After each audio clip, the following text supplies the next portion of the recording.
Hello everyone, welcome to exam forum के आज इस वीडियो में हम 20 फरवरी 2020 से करंट अफेयर्स के क्वेश्चन डिस्कस करेंगे। और आज के इस वीडियो का जो पीडीएफ फाइल है आपको नीचे डिस्क्रिप्शन बॉक्स में मिल जाएगा, आप वहाँ से डाउनलोड कर सकते हैं। तो चलिए शुरू करते हैं अब आज का वीडियो।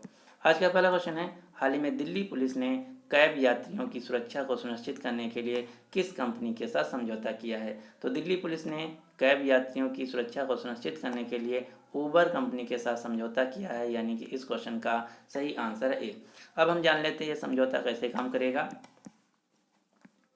तो दिल्ली पुलिस का एक ऐप है जिसका नाम है हिम्मत ऐप। इस ऐप को उबर कंपनी के ऐप से इंटीग्रेट कर दिया गया है। अगर कोई यात्री उबर टैक्सी में यात्रा कर रहा है, उसको कुछ भी गड़बड़ लगता है तो तुरंत उबर कैब के ऐप से हिम्मत ऐप पर मैसेज कर देगा। ये जो मैसेज है automatically Delhi police control room को फॉरवर्ड हो जाएगा। दिल्ली पुलिस कंट्रोल रूम उस उबर टैक्सी की रियल टाइम लोकेशन ट्रैक कर लेगा। अगर दिल्ली पुलिस को कुछ भी गड़बड़ लगता है तो दिल्ली पुलिस तुरंत हरकत में आ जाएगी। यही है दिल्ली पुलिस और उबर कंपनी के बीच समझौता। उबर कंपनी जो कि अमेरिका की एक राइड शेयरिंग कंपनी है, जिसके वर्तमान में सीईओ हैं दारा खुसरोशाही। उबर कंपनी का मुख्यालय अमेरिका के सैन फ्रांसिस्को शहर में।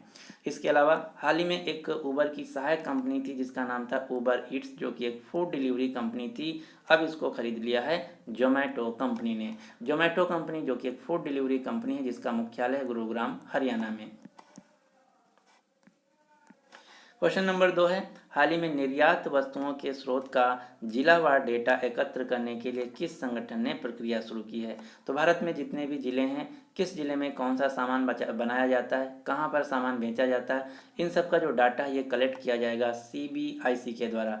इससे क्या होगा, इससे ये होगा कि किस जिला में कौन सा उत्पाद बनाया जाता है, फिर उसको कहाँ पर बेचा जाएगा। तो जिला स्पेसिफिक योजनाएं बनाई जाएंगी। साथ ही साथ वहाँ के जो प्रोड्यूसर होंगी उनकी आय में बढ़ोतरी होगी। यही है इस संगठन का उद्देश्य। सीबीआईसी जिसका पूरा नाम है central board of indirect taxes and customs, केंद्रीय अप्रत्यक्ष कर व सीमा शुल्क बोर्ड, जिसके वर्तमान में चेयरमैन है एम अजीत कुमार। यहाँ पर मैंने दो अन्य संगठनों के नाम लिख रखा है, सीबीडीटी और नीति आयोग। तो इनके बारे में भी हम जान लेते हैं। सीबीडीटी जिसका पूरा नाम है central board of direct taxes, केंद्रीय प्रत्यक्ष कर बोर्ड, जिसके वर्तमान में चेयरमैन है प्रमोद चंद्र मोदी।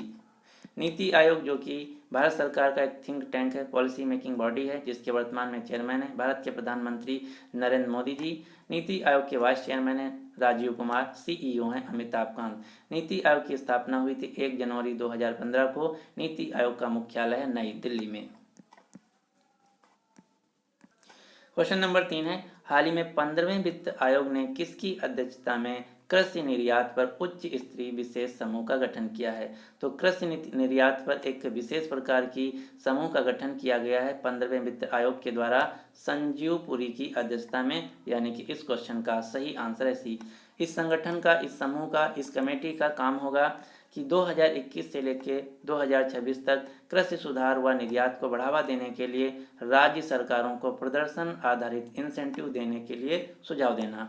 15वें वित्त आयोग के अध्यक्ष हैं NK सिंह। यहाँ से एक क्वेश्चन और आपको याद रखना है, भारत सरकार का लक्ष्य है 2022 तक किसानों की आय को दोगुना करना। क्वेश्चन नंबर 4 है, हाल ही में जारी वर्ल्ड पॉपुलेशन रिव्यू की रिपोर्ट्स के अनुसार विश्व की सबसे बड़ी अर्थव्यवस्थाओं में भारत का स्थान कौन सा है। तो वर्ल्ड पॉपुलेशन रिव्यू की रिपोर्ट्स के अनुसार भारत की जो अर्थव्यवस्था है अब यह दुनिया की 5वीं सबसे बड़ी अर्थव्यवस्था बन गई है। अब आपको ये भी याद रखना कि इससे पहले 4 कौन है। तो दुनिया की सबसे बड़ी अर्थव्यवस्था पहले नंबर पर है अमेरिका की, दूसरे नंबर पर है चीन की, तीसरे नंबर पर है जापान की, चौथे नंबर पर है अर्थव्यवस्था जर्मनी की, और 5वें नंबर पर दुनिया की सबसे बड़ी अर्थव्यवस्था, दुनिया की सबसे बड़ी इकॉनमी है भारत की। इस रिपोर्ट्स के अनुसार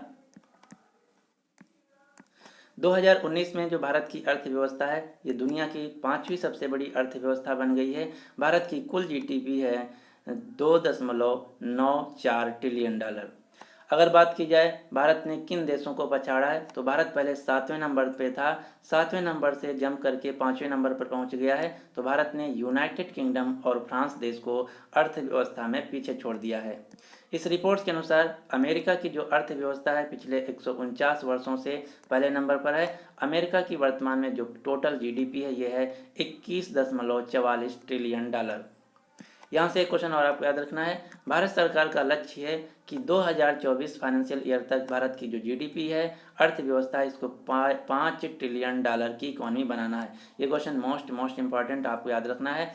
भारत सरकार का लक्ष्य है फाइनेंशियल ईयर 2024-25 तक भारत की जो अर्थव्यवस्था है, भारत की जो इकोनॉमी है, इसको 5 ट्रिलियन डॉलर की बनाना है।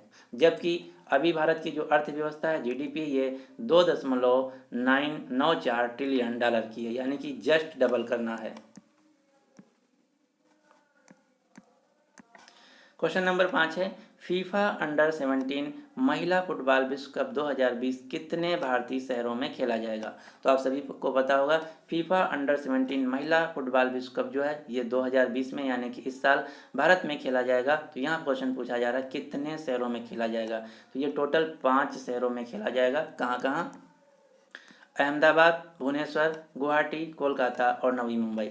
इन 5 शहरों में अंडर 17 फीफा महिला विश्व कप 2020 खेला जाएगा। इसकी टैगलाइन है किक ऑफ द ड्रीम। ये क्वेश्चन मोस्ट इंपॉर्टेंट आपको याद रखना है। फीफा अंडर 17 महिला विश्व कप 2020 की टैगलाइन है किक ऑफ द ड्रीम। इसमें टोटल 16 देशों की टीमें हिस्सा लेंगी। अखिल भारतीय फुटबॉल महासंघ के अध्यक्ष हैं प्रफुल्ल पटेल। इसका मुख्यालय है दिल्ली में। भारत की राष्ट्रीय पुरुष हॉकी टीम के कोच हैं इगोर स्टिमिक। कैप्टन हैं सुनील छेत्री। भारत की जो राष्ट्रीय महिला हॉकी टीम है, इसकी कोच हैं मेमोल राखी, जो कि केरल राज्य से हैं, और कैप्टन हैं आशालता देवी। अब आपको फुटबॉल से एक दो क्वेश्चन और आपको याद रखना है। फुटबॉल की जो अंतर्राष्ट्रीय स्तर की गवर्निंग बॉडी है, इसका नाम है फीफा। फीफा के वर्तमान में प्रेसिडेंट हैं गियानी इन्फेंटिनो, जो कि स्विट्जरलैंड देश से हैं। फीफा का मुख्यालय स्विट्जरलैंड के ज्यूरिख शहर में। भारत के वर्तमान में खेल मंत्री हैं किरेन रिजिजू। अगला क्वेश्चन है, हाल ही में जूनियर पुरुष हॉकी विश्व कप 2020 की मेजबानी किस देश को मिल गई है? तो जो जूनियर पुरुष हॉकी विश्व कप 2021 है, ये खेला जाएगा भारत देश में, यानी कि इस क्वेश्चन का सही आंसर है ए। इसके अलावा जो पुरुष हॉकी विश्व कप 2023 है, ये भी खेला जाएगा भारत में, भारत के उड़ीसा राज्य के भुवनेश्वर और राउरकेला में। तो ये दोनों क्वेश्चन आपको याद रखना है। जूनियर पुरुष हॉकी विश्व कप 2021 का आयोजन होगा भारत में, अभी शहर नहीं डिसाइड है। और पुरुष हॉकी विश्व कप 2023 होगा उड़ीसा के भुवनेश्वर और राउरकेला शहरों में। हॉकी की अंतर्राष्ट्रीय स्तर की गवर्निंग बॉडी है अंतर्राष्ट्रीय हॉकी संघ FIH, जिसका मुख्यालय है स्विट्जरलैंड के लाउजेन शहर में, जिसके वर्तमान में प्रेसिडेंट हैं भारत के व्यक्ति Narendra Batra.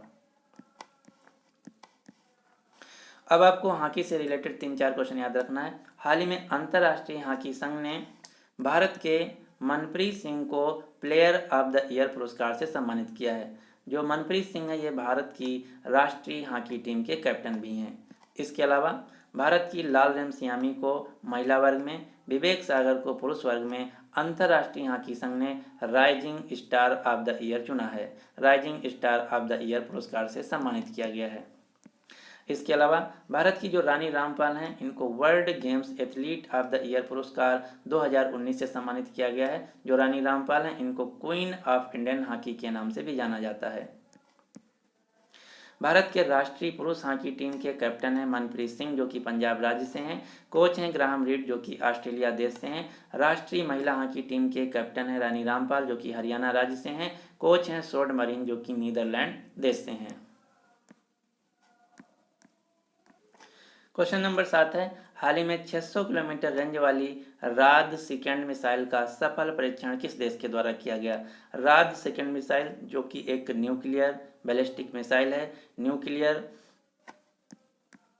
Capable ballistic missile है। इसकी रेंज है 600 किलोमीटर। इसका सफल परीक्षण किया गया पाकिस्तान देश के द्वारा, यानी कि जो राद सेकेंड मिसाइल है, ये पाकिस्तान देश की मिसाइल है। पाकिस्तान, जो कि दक्षिण एशिया महाद्वीप में स्थित एक देश है, जिसकी राजधानी इस्लामाबाद। पाकिस्तान देश के राष्ट्रपति आरिफ अलवी, पाकिस्तान देश के प्रधानमंत्री इमरान खान। अगला क्वेश्चन है, हाल ही में मृदा स्वास्थ्य कार्ड दिवस कब मनाया गया? सॉइल हेल्थ कार्ड डे मनाया गया है 19 फरवरी को, यानी कि इस क्वेश्चन का सही आंसर है सी। मृदा स्वास्थ्य कार्ड दिवस 2020 मनाया गया 19 फरवरी को। क्यों मनाया गया? क्योंकि भारत के प्रधानमंत्री नरेंद्र मोदी जी ने 19 फरवरी 2015 को राजस्थान के सूरतगढ़ में मृदा स्वास्थ्य कार्ड जारी किया था।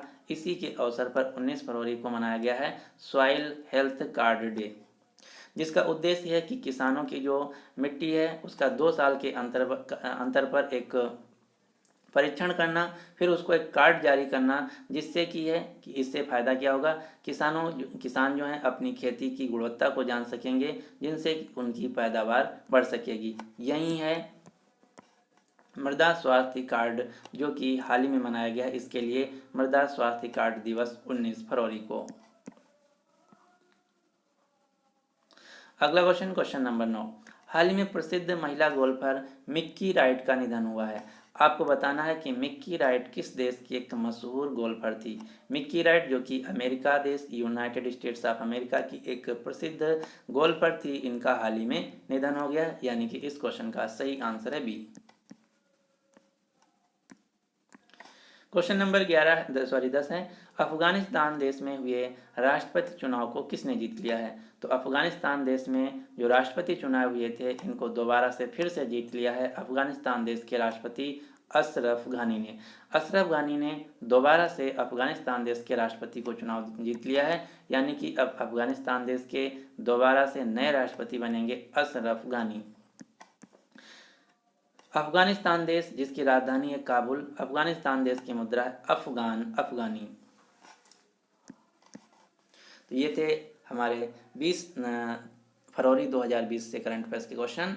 अब आपके लिए क्वेश्चन क्या है कि किस राज्य ने योद्धाऊ नामक मोबाइल ऐप को लॉन्च किया है। तो इस क्वेश्चन का जो सही आंसर है आपको नीचे कमेंट बॉक्स में देना होगा। अगर आपको वीडियो पसंद आता है तो प्लीज़ इस वीडियो को लाइक कीजिए और अपने सभी दोस्तों के साथ जो किसी भी एग्जाम की तैयारी कर रहे हैं उनके साथ इस वीडियो को शेयर जरूर कीजिए। अगर आप इसी प्रकार से डेली करंट अफेयर्स के वीडियो को देखना चाहते हैं तो आप हमारे इस चैनल को सब्सक्राइब करके नोटिफिकेशन बेल को ऑन कर लीजिए, ताकि आने वाले सभी वीडियोज़ की जो अपडेट है आप तक पहुँचती रहे। So finally, thanks for watching Exam Forum.